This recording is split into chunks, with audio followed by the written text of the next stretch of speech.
ছাত্রলীগের সাবেক সভাপতি বাহাদুর ব্যাপারী। জনাব বাহাদুর ব্যাপারী, আপনাকে স্বাগত জানাচ্ছি আজকের আলোচনা। আমরা একটু জানতে চাই, আপনিও একসময় দায়িত্ব পালন করেছেন, আমি যতটা জানি যে 1998 থেকে 2002 সাল পর্যন্ত।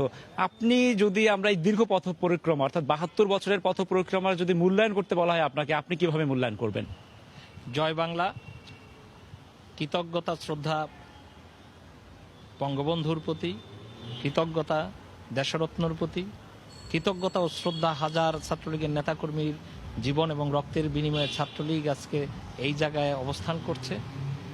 দেশরত্ন শেখ হাসিনার একটি উক্তি আছে, সততাই আমার শক্তি, সততাই আমার লক্ষ্য।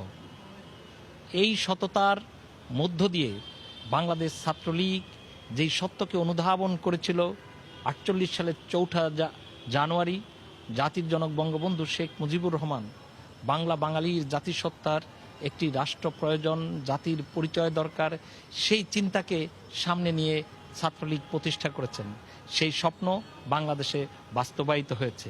এই স্বপ্নের বাস্তবায়নের মধ্য দিয়ে প্রমাণিত হয় ছাত্রলীগ সময়ের চেয়ে এক ধাপ এগিয়ে চলে। তাই তো ছাত্রলীগ এর সাংগঠনিক নেত্রী দেশরত্ন শেখ হাসিনা আজকে তার বক্তব্যে বারবার ফুটে বলতে চেষ্টা করেছেন, সততা যোগ্যতা দিয়েই এগিয়ে যেতে হবে। এই সততা কি সততা? এই সত্য কোন সত্য? আমরা বলি, তুমি কে আমি কে, বাঙালি বাঙালি, তোমার আমার ঠিকানা পদ্মা মেঘনা যমুনা। পদ্মার পাড়ের মাটি এবং পদ্মার পানি, যমুনার পানি এবং মেঘনার পানি এবং এই জনপদের বাতাসের যে চরিত্র, সেই চরিত্রকে ধারণ করার মধ্য দিয়ে যে তথ্য, যেই চিন্তা, যেই চেতনা, যেই সংস্কৃতি, যেই অভ্যাস তৈরি হয়, সেই অভ্যাসকে লালন পালনের মধ্য দিয়েই তো এই বাঙালির বিজয় ঘটে। আর বিজয় ঘটার মধ্য দিয়ে বাঙালি তার কাঙ্ক্ষিত লক্ষ্যে পৌঁছায়। ছাত্রলীগ প্রতিনিয়ত সেই কাঙ্ক্ষিত লক্ষ্যকে সফল করার জন্য কাজ করে যায়, বর্তমানে যাচ্ছে, ভবিষ্যতে যাবে। তাদের সামনে ভবিষ্যৎ অন্যরকম।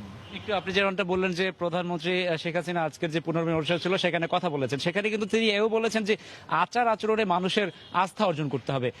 ছাত্রলীগের কাছে মানুষের আস্থা কি পর্যায়ে রয়েছে আপনি কি মনে করেন?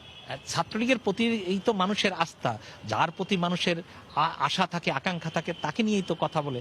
সে কারণেই তো আমরা লক্ষ্য করি বাংলার সুশীল, শিক্ষিত এবং বিভিন্ন বড় বড় পত্র পত্রিকা সব প্রতিনিয়তই ছাত্রলীগকে লক্ষ্য করে তাদের কথাবার্তা বলে।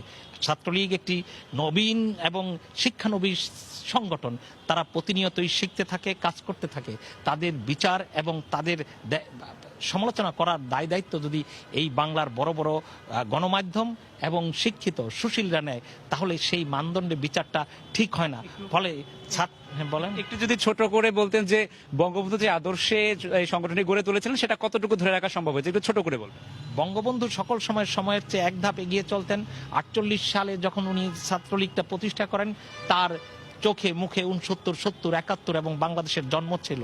তদ্রূপ ছাত্রলীগ এখনো প্রতিনিয়ত, আজকে প্রধানমন্ত্রী বারবার বলতে চেষ্টা করছেন এই জয় বাংলা, বাংলার যেটি সম্পদ, সেই জয় বাংলাও কিন্তু ছাত্রলীগ দিয়ে সারা বাংলাদেশে প্রচারিত হয়েছে। প্রধানমন্ত্রী এটিও বলেছেন, দেশরত্ন এটিও বলেছেন, এই ডিজিটাল বাংলাদেশ সেটি 3টি কম্পিউটার নিয়ে ছাত্রলীগের শুরু করেছেন।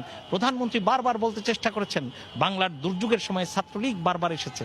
বাংলার যখন শিক্ষা প্রতিষ্ঠানগুলো অস্ত্রের ঝনঝনানি ছিল এবং বাংলাকে একটি সন্ত্রাসী রাষ্ট্র হিসাবে পরিণত করার জন্য বাংলাদেশের বিভিন্ন দল, জাতীয়তাবাদী দল এবং বিএনপি, জামাত শিবির চক্র তাদের নেতাকর্মীর হাতে অস্ত্র তুলে দিতেন, তখন দেশরত্ন শেখ হাসিনা বাংলার ছাত্র সমাজের হাতে কাগজ কলম তুলে দিয়ে বলেছিলেন, তোমাদের এই পড়াশোনাই প্রথম কাজ। অর্থাৎ বাহাদুর ব্যাপারে অনেক অর্জন, সেটা আমরা শুনলাম। সময় থাকলে আমরা আরো বেশিক্ষণ কথা বলতে পারতাম। দর্শক, আমরা এতক্ষণ কথা বলছিলাম বাংলাদেশ ছাত্রলীগের অতীত, ইতিহাস, ঐতিহ্য এবং বর্তমান যে অবস্থা সেটি নিয়ে। আমরা পরবর্তীতে অন্য কোনো সময় আবারও এইসব বিষয় নিয়ে কথা বলবো। সে পর্যন্ত দর্শক সবাই ভালো থাকুন, সুস্থ থাকুন এবং সঙ্গে থাকুন সময়ের।